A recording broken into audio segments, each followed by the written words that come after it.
How's it going, everybody? It's Braden ASMR here, and welcome to my first video of the channel. And today we will be reading a story from the subreddit nosleep. This will be a new series on my channel, so I hope everybody enjoys. Anyway, let's begin the story. I run a private campground. My family has owned it for generations now. It's about 300 acres, most of that shaded by forest, and the rest is an open field. We host events like dog clubs, music festivals, etc. We've also got open camping grounds throughout the year, and in the height of the summer we're open full time for general camping. A lot of people take advantage of that. It's a cheap and pleasant vacation. Hammocks get erected in trees. Grills get unloaded from the backs of trucks. There's some pretty elaborate setups from the people that come back year after year. The return campers are smart. They know what they're doing. Everyone knows their job. When they roll in, they unload as a group. Tents start to go up. Community areas and kitchens go in the same place year after year. Where they found the land suits their setup best. Tent locations might change, but every camper knows where their tent is going in their allotted land. It's a far cry from the disheveled masses that show up and simply expect everything to work out, with no prior planning. By noon on setup day, the experienced campers are sitting under their day shades, sipping beer, while the newbies are relocating tents because they didn't leave enough room for walkways. I've tried to help. I put together a guide that everyone receives in the mail once I have their registration info and payment. Sure, the postage is a bit of an expense, but I feel having a hard copy makes them more likely to read it. Not having to fill out as much paperwork with the police is worth the money. I've titled the brochure, How to Survive Your Camping Experience. I wish people would take that name more seriously. The first page is full of practical advice, stuff like, Number 1. Have a sturdy waterproof container that holds a spare change of clothes and a blanket. This will ensure you have something warm and dry if your tent floods. Number 2. Place solar lights next to your tent stakes. This will keep people from tripping over them or the ropes at night. Number 3. If the ground is soft from the heavy rain, reinforce tent stakes either by weighing them down or by using long stakes. They can get pulled out of the ground by a strong wind otherwise. Number 4. When planning your camp, allocate 3 extra feet per tent.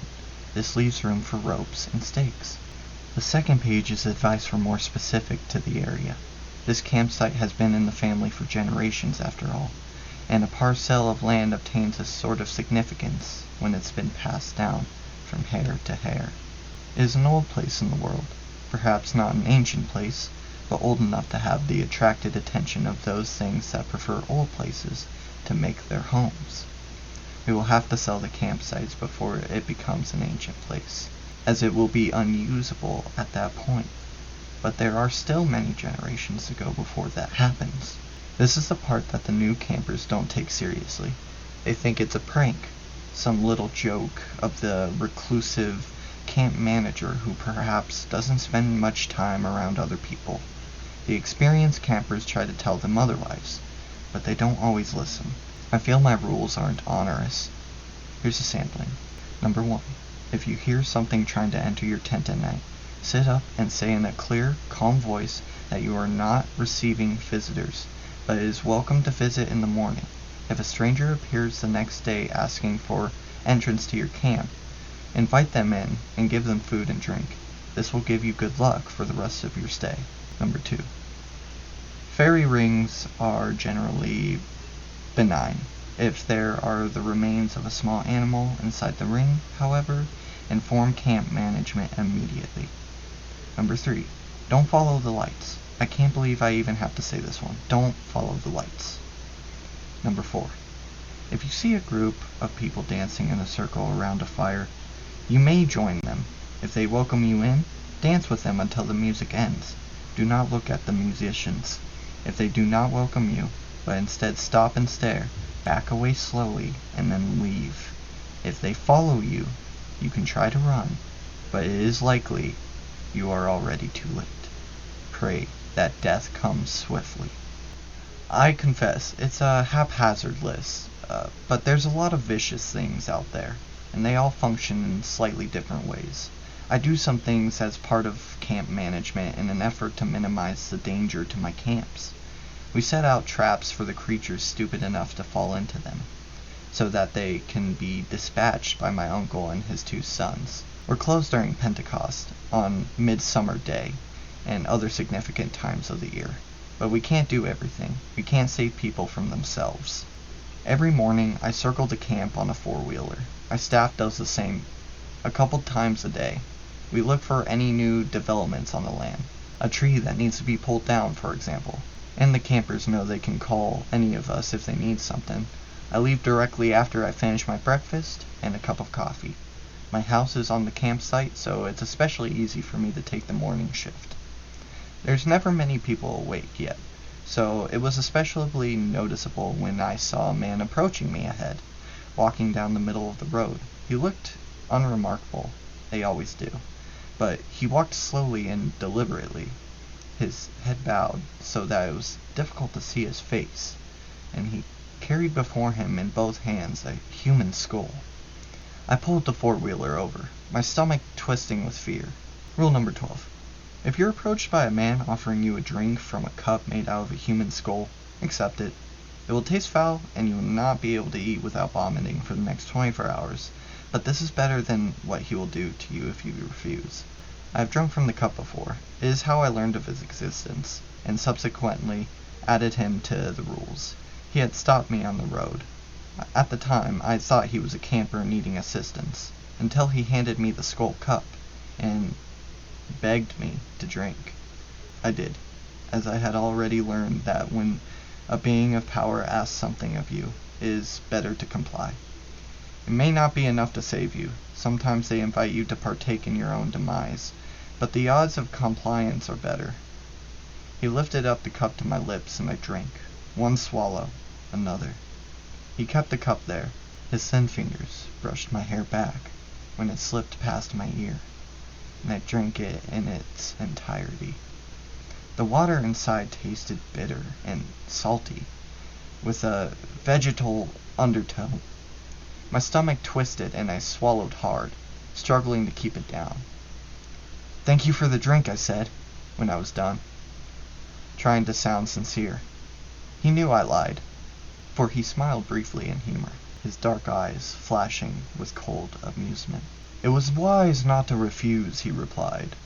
He told me what he would have done, had I not drank, and my insides crawled with horror as he spoke, and I wanted him to stop, but to interrupt would have been a dire insult. His words were etched into my memories, and for days after I wept. Whenever I thought of the fate I had so narrowly avoided, I still feel cold and small when I think of the things he told me. That evening, I threw up my dinner. I threw up the crackers I ate. I even threw up my water.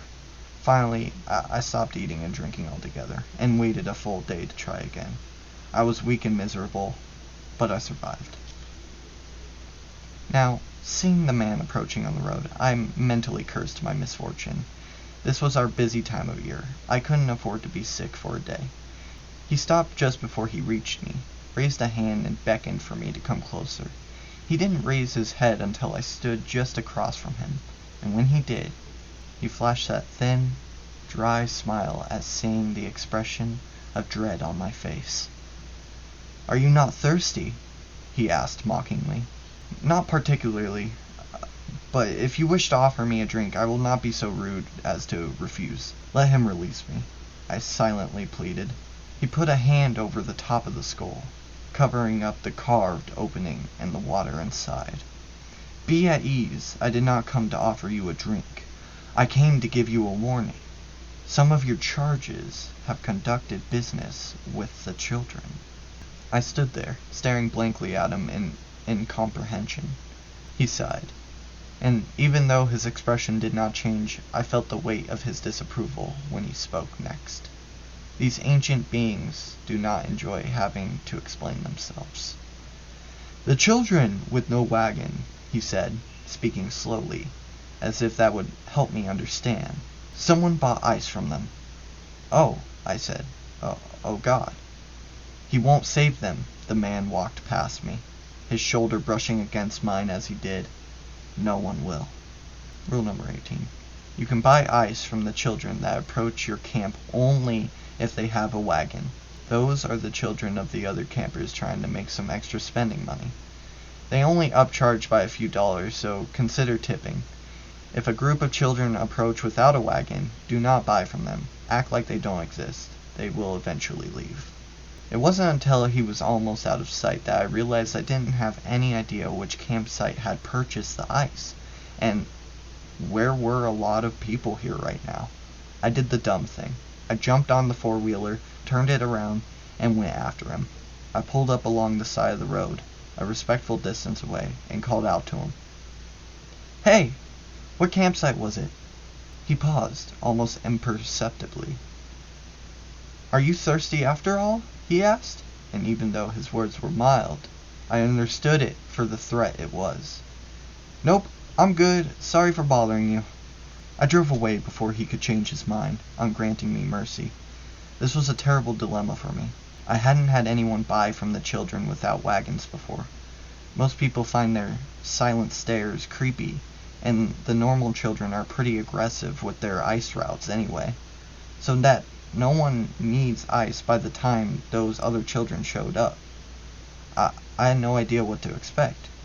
I had no idea how to undo what had been done. There was, however, someone I could ask. I went to my most senior camp. They're a group of friends that have been camping here for over 2 decades. The members have changed, to the point that the founders have all been replaced, but they've kept the traditions and are willing to work with me. As a result, I've given them the best campsite. It's up on a hill, nestled in a clear spot among the trees so that their camp has shade most of the day and there's spots to hang hammocks. A gas line runs up the hill, so I have to keep part of it free of trees, which funnels the breeze straight into their camp. It's noticeably cooler there than the rest of the site. It's also the most dangerous. I heard their shouting before I arrived. I slowed, cutting the noise of the engine down enough that I could make out words. I needn't haven't bothered. It was nothing but cursing. I couldn't tell if it was an inter-camp dispute, doubtful, they kept drama to a minimum, or if they were angry at another group, plausible, they had a couple feuds going on with younger campers, or if it was something else. Bracing myself, I hopped off the vehicle and walked in the past line of the tents that marked their boundary. There were 5 people in the common area, clustered around the beer kegs. They had a cooler that was outfitted with 4 taps, and they ran lines up through a steel plate that was packed with ice, providing access with chilled beer from the tap at any time. The kegs were all homebrew. Right now they had all 4 taps open and dark liquid was spilling out onto the ground. There was an odd smell in the air that turned my stomach. Like a butcher shop, I thought, finally placing the smell. Is that blood? I ventured, walking closer. Yes, the woman that did the brewing kicked one of the kegs. All of them are blood. I told them I've come to talk to the thing in the dark. I had a question, I said, and I could also ask about the kegs while I was at it. Sure, she jerked her head at the back of their camp, where the trees crowded in close enough so that their shadows overlapped, and the forest floor was noticeably darker under the latest of their branches. We haven't seen the solars go out all week though, so maybe it's not home. Rule number 10. Keep track of what time the charge on the solar lights typically runs out. If the solars go out before then, do not leave your tent until sunup. Do not open the tent, not even to look. Stay in your tent. Try to sleep and wait for daybreak. I crept into the forest, wincing at the branches that cracked under my feet. Some of the creatures in the campsite were less malevolent than others. So long as they were respected, they wouldn't kill you or even seriously harm you. I'd spoken to the creature in the dark only once before, when I thought to put the senior camp near its lair. I asked if their proximity would disturb it. It replied that they would not, but nor would it hesitate to take any of them were they out in the open when it passed by. I don't know what happens to the people it takes. Their bodies are never found. The entire camp dreams of dying, however, of slow and torturous death, in whatever manner they fear most. I dream of the little girl and the beast, and when I wake up, I know that I'm going to be talking to the police yet again.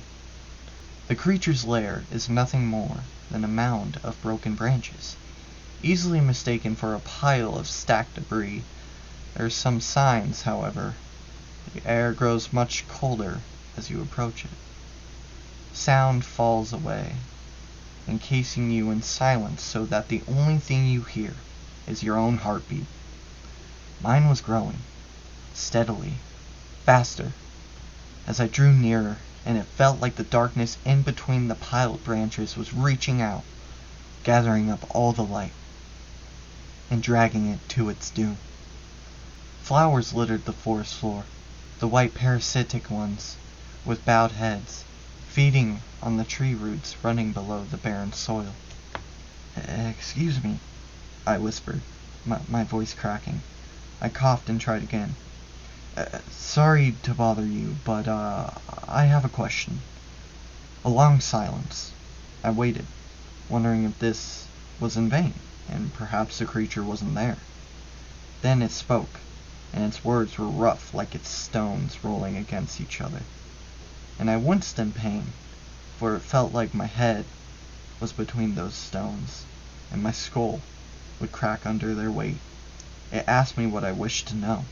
I told it about the children, that someone had brought ice from them, and also about the kegs as an afterthought. "The children are displeased by their lack of prey," it finally replied, and I pressed my fingers against the bones near my ear, as if that could help relieve the pressure. "They rejoice at finally being given an opportunity." "To do what?" I asked. The pile of branches shifted. The earth shifted and I stumbled, realizing in sudden terror that the small lump of debris was not nearly enough to contain the creature inside, and it was far larger and perhaps far more terrible than I'd imagined. Its shrug had nearly thrown me to the ground. "The kegs are just the start," it sighed. "More will suffer, all will suffer, and then the dying will begin." My entire campsite was at risk. I felt cold inside. I could evacuate, I thought. I could claim there was something, a gas line rupture, a disease outbreak. There were some options available that would explain why I was throwing everyone out. But then, what about my livelihood? Would people return? I'm a little ashamed that greed factored into my choices. But this campsite has been in my family for generations, and I wasn't going to ruin it all now. "Eliminate the one that started it," the ground bucked, and I was thrown to my hands and knees. "Everything else will unravel." I stumbled to my feet, thanking it profusely. I gibbered my apologies for disturbing it, and my gratitude for its advice. Then I fled, fighting the urge to look back the entire time. Eliminate the one that started it. Those words rattled around in my head as I went from campsite to campsite, asking if they'd bought ice from the children today. I received quizzical looks from the newer campers, but the older ones answered solemnly, understanding the gravity of my question. They'd read the rules. Finally, I found the camp that bought the ice. They'd identified the person that had made the purchase. He was elsewhere at the moment, but I could stop by later, they suggested. I said it was fine. I wasn't ready to talk to him. I wasn't ready to take the creature and the dark's advice. I thought, how bad could it be? It was only just the beginning. Perhaps I could find some other way to resolve the situation. I spent the evening digging through my books of camp management and folklore, trying to find some sort of ritual or appeasement I could try. Yet the creature had said that the children were tired of not having prey. Prey I denied them with my rules. and that this would only get worse and worse until people started dying, that everyone was in danger. Night fell, and I reluctantly abandoned my efforts until the morning. My worry made it impossible to sleep through the little girl weeping outside my window and begging to be let in. She's not in the rules. She only harasses members of my bloodline. I was almost relieved when the beast came and dragged her off while she screamed in mortal terror, signaling that dawn was near. I threw on some clothing and jumped on my four-wheeler. I even skipped making coffee. I needed to see what had happened overnight. The man with the skull cub stood on the road, staring off into the trees, and calmly sipping the water inside like he was taking his morning tea. I pulled up close by and killed the engine so we could talk. "Skipped your coffee, did you?" he asked. "Want a drink?" "I am quite satisfied, but I will gladly accept if you wish to share," I replied with gritted teeth. That thin smile again. Now he was just messing with me. I looked in the direction he was staring. A slew of people, 12 in all, dangled in mid-air. For one brief, horrifying moment, I could only think of the time I'd found someone that hadn't heeded my rules. Their gutted body dangling uncomfortably close to my house. Like it was a warning. How the police had to let me do most of the work getting it down while they waited on the ground with their damned paperwork. I'll make my staff clean up the remains. That's asking too much. These were alive. I almost wept with relief. They'd been pulled from their tents and stripped naked, then taken into the woods. Their bodies were covered with bruises and scratches from being violently dragged across the ground. Then they'd been hoisted up into the trees and left hanging by their ankles from the boughs. "Next time, it'll be their flayed skin hoisted in the branches," the man said. "You should end this quickly." "I'm surprised by your concern," I said. "I need people to share a drink with," he murmured. "I can't do that if everyone dies." I had to get my brother and both my uncles to help get the terrified campers down. They didn't fight much while we were doing this, just hung there limply, crying or whimpering softly. It made the job a lot easier. Dead weight is predictable, and we could pull them towards the ladder, get a good hold on them, and then cut the ropes and pass them down to the ground. Eliminate the one that started with it. As the abducted campers were taken off to the local hospital for treatment, I delegated the police paperwork to my brother and jumped on my four-wheeler. I returned to the camp that had bought the ice and called the man responsible aside for a conversation. I asked him if he'd bought ice from some creepy children with no wagon, and when he said he had, I asked why he'd broken one of the rules of how to survive camping. It was rule number 18. Hadn't he read it? "Oh," he said bleakly, "that one. Well, there are a lot of rules." I took a breath, held it for a moment, and reminded myself that the majority of people have good intentions and don't do things simply to be contrary or cause problems. That is my responsibility as both camp manager and a decent human being, to be understanding and help people, because we have a common goal. I want them to have a safe and fun camping experience, so they can come back in the future. This man didn't ignore my rule, simply out of spite. It was an accident, an unfortunate accident. I asked him why he'd gloss over that rule. My tone was polite and friendly with a hint of condemnation or judgment. That's the important bit. People respond in kind. So long as I didn't accuse, he wouldn't become defensive and we could have a productive conversation. I've done a lot of reading on conflict resolution, behavioral change. He hadn't taken them seriously, he admitted. He'd certainly read them, intently, in fact, because he thought it was a joke, but it was a clever joke, and he enjoyed it.